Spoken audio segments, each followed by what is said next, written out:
Yo guys, welcome back to another video, and today I'm going to be doing a hunter tier list. Now I'm going to be honest, I didn't really want to do a hunter tier list, but seeing as my survivor one got like 4,000 views, which is a lot for me, seeing as my normal view count is like, I don't know. Let me actually look at that. My normal view count is like 50 at the most. Getting 4,000 views for me is pretty fucking crazy. So I'm going to attempt to milk that the best I can and make another tier list, but for hunters. Now, I don't normally play too much hunter because it's really frustrating and I feel the game balance is really tilted for survivors right now. But I do feel that I've been involved enough with the game and I've been playing for a long enough time that I am able to get a pretty fair placement of characters. As always, this is my opinion. I try to be as unbiased with it as possible, but I'm obviously going to make mistakes and where, the characters are. I'm not a top hunter, so if you want to correct me, feel free to. Unless your name is the Emperor, then click off this video right now because I hate you. And without further ado, let's get into the tier list. It's going to be in normal tier list fashion, C tier being the worst, and we're going to work our way up to S tier, which is the best. And yeah, let's start off with the Hell Ember. Now, the problem with Hell Ember is there's three things a hunter needs to be good at: camping, chasing, and map pressure. Now, see, the thing that Hell Ember is good at is two of these: camping and map pressure. The problem is, he really lacks chase. Like, he is in a royally bad place when it comes to chasing survivors. And the problem with being really bad at that specific area is that you need to chase and down survivors with some form of efficiency to actually utilize the strengths. You need to actually, have survivors in a chair to utilize camping. And map pressure is not happening while you're chasing a survivor unless you're like a Mad Eyes or something. So, yeah. Which actually brings us into the next character, which is Mad Eyes. I'm also going to try and make this a little bit shorter than my last tier list because I don't feel like talking for another 30 minutes. By the way, I've already recorded this 2 times, so, already been talking for about an hour straight with no water, so yeah, that's fine. Anyway. Mad Eyes, yeah, he exists, but he's way too hard to use. Even if you do master him, he's incredibly weak when it comes to, top play. And I don't mean top play as in tournaments, I mean, like, not legendary rank mode, but, just top tier games. Which I don't even know why people play in the top tier, to be honest. You make it there, and it's like, now what? At least on the NAU server, because we have like one tournament or something stupid a year, that's meaningless, and we don't even compare even close to the other teams, so it's kind of just worthless. It's great to be an NAU player, but anyway, Mad Eyes, he's pretty good in all of the categories that I mentioned before for Hell Ember. The problem is to actually use him in like to his efficiency in most of those categories. It takes an incredible amount of skill, and I have a lot of respect for people that play Mad Eyes. And I've been told this before in the comments of one of my previous hunter tier lists, which is like, oh, but Mad Eyes is actually really good. If you look at top players of Mad Eyes, the 2 people at the top of the NAU server, then he's actually a really overpowered character. I have news for you. Just because, 1 or 2 people can use a character to absolute godlike stature, it doesn't mean they're a good character. Like, a hunter that participated in Call of the Abyss could probably pick up a Mad Eyes, learn him, and be good with him. And, probably dominate most matches with him. Not most matches, even still probably, but the fact of the matter is, going against a good team, Mad Eyes is still not even going to have a good chance of, or a better chance of winning than a Sculptor would. A Sculptor is still going to have a better chance than a Mad Eyes would, even if the Hunter is really fucking amazing with that character. And let's just move on, because I just hate talking about Mad Eyes. It's such a thing. Anyway. Lastly, in C tier, we're going to have the Undead. Now, it pains me to put the Undead here because he's personally my favorite hunter, but He's just really weak. His hitbox, the value is like -5 because, wow, is that thing small. He has a huge big-ass sword, and his hitbox is smaller than, like... I would argue it's smaller than Geisha's. Because you can just run circles around Mad Eyes. Man, I'm mixing up. It's late, guys. It's late, so if I use the improper... If I use a wrong name for a character, forgive me. I think it's... No, it is. It literally is. It's 3 a.m. right now. Forgive me, and just try and figure out what I'm trying to say. Anyway. The problem with the undead is that it's just... You can tight kite him for as long as you want. And even if he does manage to somehow catch up to you, through your mistake or him just playing like an absolute legend, you can still really easily juke his attacks, and it's a really easy strategy. Adding to the fact that you can crawl out of dungeon and exit gates, and I cannot count how many times I've lost an undead game or tied an undead game that I really should have won, that they crawled from the middle of the map to an exit gate or to the dungeon, where I normally would have very easily been able to pick them up, but I just couldn't. It's super frustrating. Adding also to the fact that, what was I gonna say? Oh yeah, you can get 4 lives, technically, against an undead. You know, a normal hunter picks you up and shares you 3 times, but an undead actually has to knock you down 4 times to actually kill you, providing you're being healed by somebody else or the cipher pops. So it's really infuriating sometimes. But let's move on from that. I don't want to talk about this character anymore.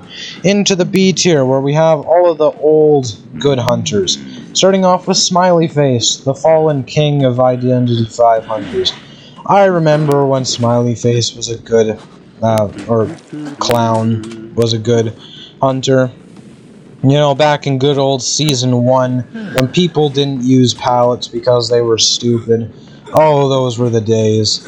But honestly, there's literally such a counter to Smiley Face, more than any other hunter, in pallets. And Broken Wheel is basically a better version of him, because he can, you know, get places faster than Smiley Face. He can break pallets and still keep going, other than Smiley Face can't do that. He basically has as much rocket dash time as he wants. Smiley Face has to put on a part. And there's just so many in-game counters that you're probably going to be playing a hard counter as a Smiley Face pretty much every single game, even if they don't know who you're playing. And it's so difficult to be a Smiley Face out there these days, but let's move on to the next hunter, which is going to be the Gamekeeper. Actually contemplated putting him in the A tier because his traps actually really helped him out, but I think he's still just easy enough to kite to warrant him being in B tier, but I'd definitely be open to changing his tier if someone was to present some good evidence. But still, right now it's pretty easy to just kind of change and break line of sight. If he can't manage to hook you and you can somehow change to a different area, then he's wasted so much resources into that one area, and he's going to come over there and not have a lot. Like, he might have put down 2 traps and like a peeper or something in that area. He's going to come over there, over to the new spot that you're trying to kite him at, and he's not going to have much. He's going to have less of everything to use on you, so it's definitely kind of hard if you can manage to consistently transition kite a Gravekeeper. Oh no, a Gamekeeper.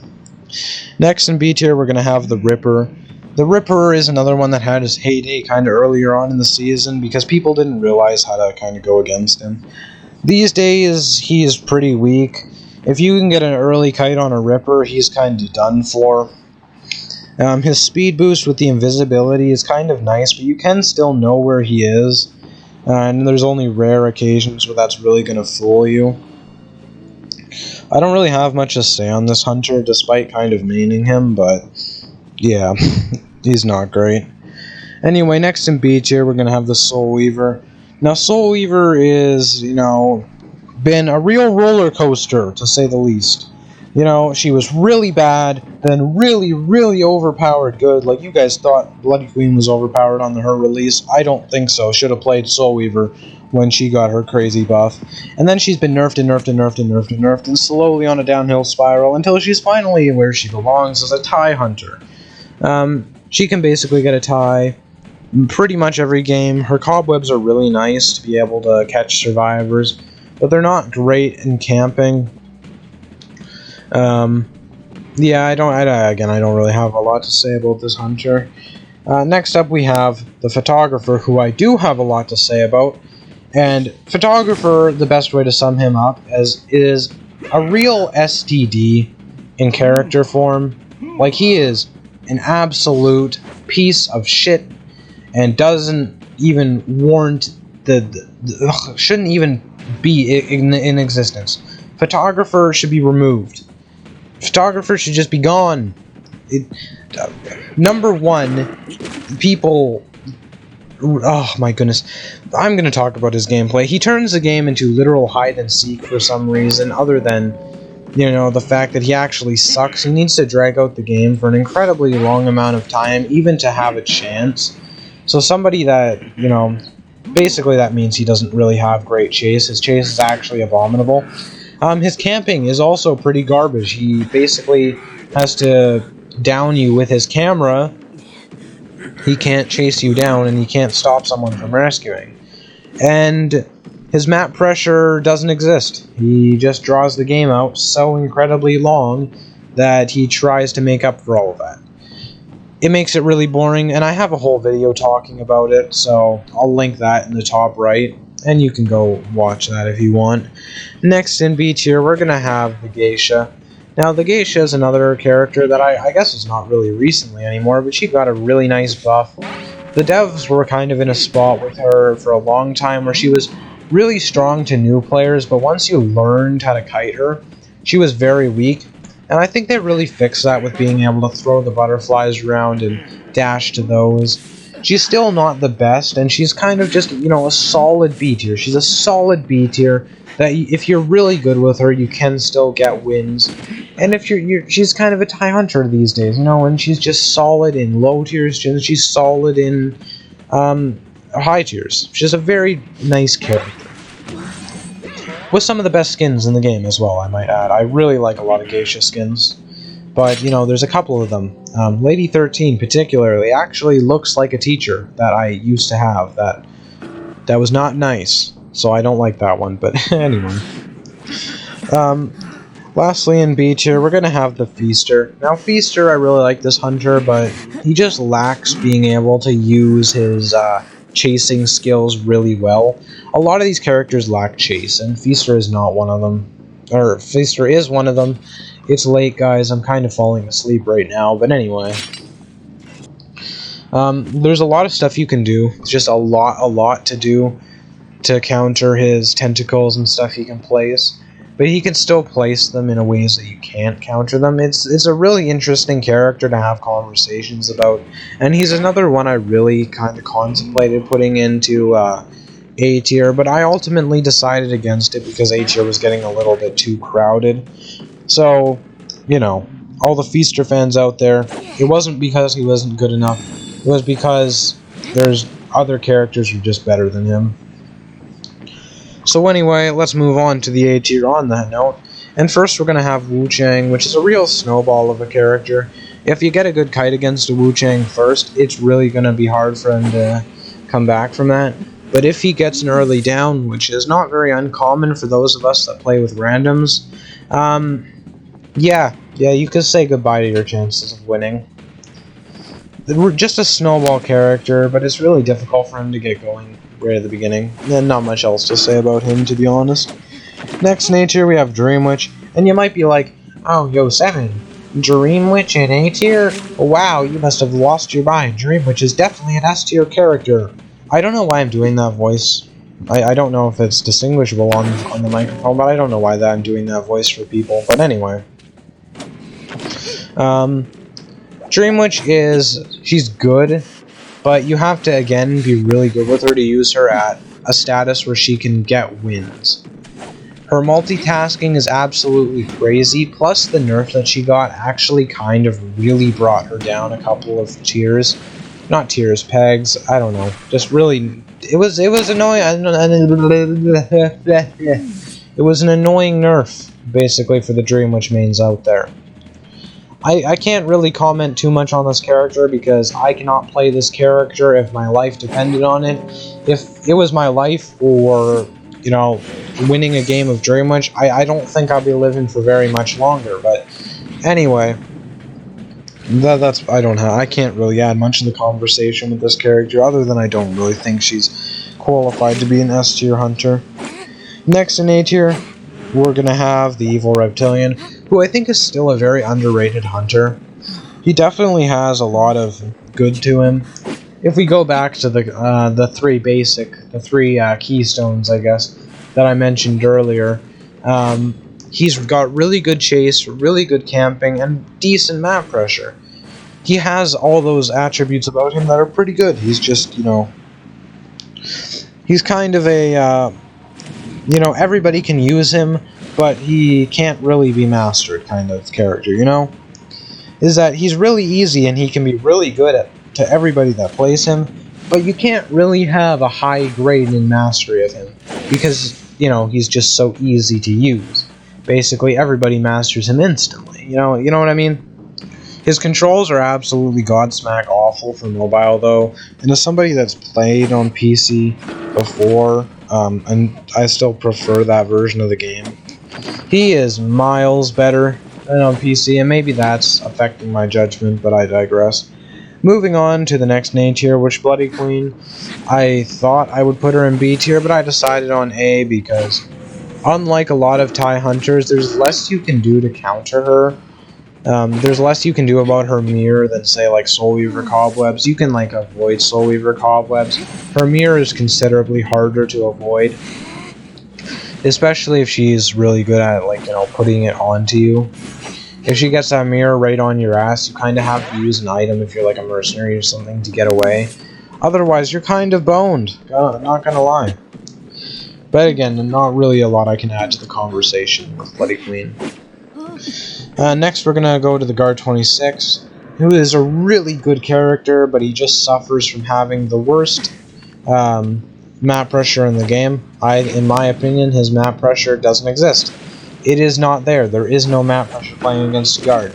Because of that, he is not great, especially considering the meta is Cypher Rushing, which, yeah, that's a really bad meta for a character that struggles with map pressure.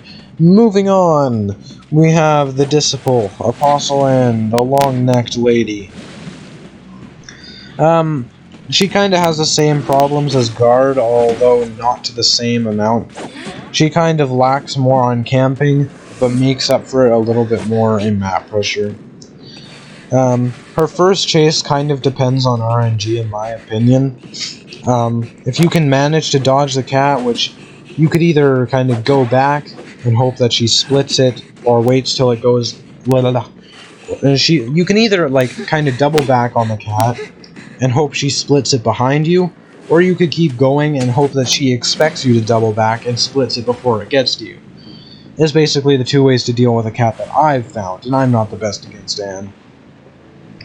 So you're kind of having a 50-50 guess chance every time you try and do that, which makes her first chase very unpredictable. Other than that, though, a really good character. And I'm also trying to speed up because I'm really tired and I want to go to bed. Anyway, we have the violinist next in the A tier. Kind of a forgotten about hunter, if you ask me. He can be really good, but he can also just really shit the bed if you miss a couple of sonatas. Honestly, kind of the same as Disciple. Moving on to the Breaking Wheel, the second last hunter in A tier. I kind of said he was a better version of Clown and covered a lot of that there, but he really does excel with his map pressure. It's difficult to get ciphers past him if you ban a decoder. It's definitely very difficult to get ciphers past him sometimes.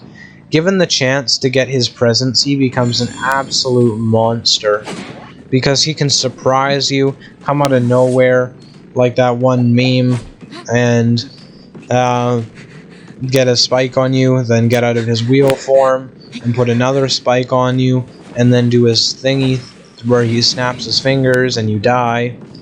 And if everybody's at half health, you got the chance to waste a lot of time to heal up, or you know, try and risk not getting surprised by that wheel of death coming right towards your face. It's definitely a hard character to go against. But let's move on to the next character in A tier, which is gonna be the Naiad, the newest character to the game. The first hunter to get a buff on release, it feels like. Oh my word, it's been a long time since that's happened. Since NetEase has basically neglected hunters and not listened to anybody that mains them, only really listens to survivors. But anyway, she's just a pretty good in every single category, but doesn't excel in any of them. Which is different from the two hunters that I have for S tier, which is Axeboy and Sculptor. They're both a little bit the same. They are pretty good in every category, but they both excel in other categories. Sculptor excels in chasing, and Axeboy excels in camping, and also has a lot of map pressure, more than most hunters do. And I'm really tired, so I don't really have time to go in depth with that, but we all know why Sculptor is really good. Axeboy, he does have a lot of, he just has more map coverage than other hunters. He does have a lot of also speed with his roots. His camping is also quite good. Plus the fact that oh no, what's the third one? Please help me. His chase is great as well, especially if the survivors don't take down trees. But anyway, that's going to do it for my hunter tier list. I kind of started falling asleep a little bit near the end. I'm literally like having my eyes closed right now. But if you enjoyed, then click video on screen, subscribe. I have like 1% of people that watch or subscribe to the channel, so if you feel bad for me, click that subscribe button. You know, maybe go check out some of my other videos. If you enjoyed me falling asleep while trying to record a tier list, then you'll definitely enjoy what else I put out. I gotta be honest, I'm getting a little sick of Identity 5 lately because of the devs really fucking our server over, but you know, I'll keep persistent with the videos since, you know, they seem to be enjoyed by at least a few people.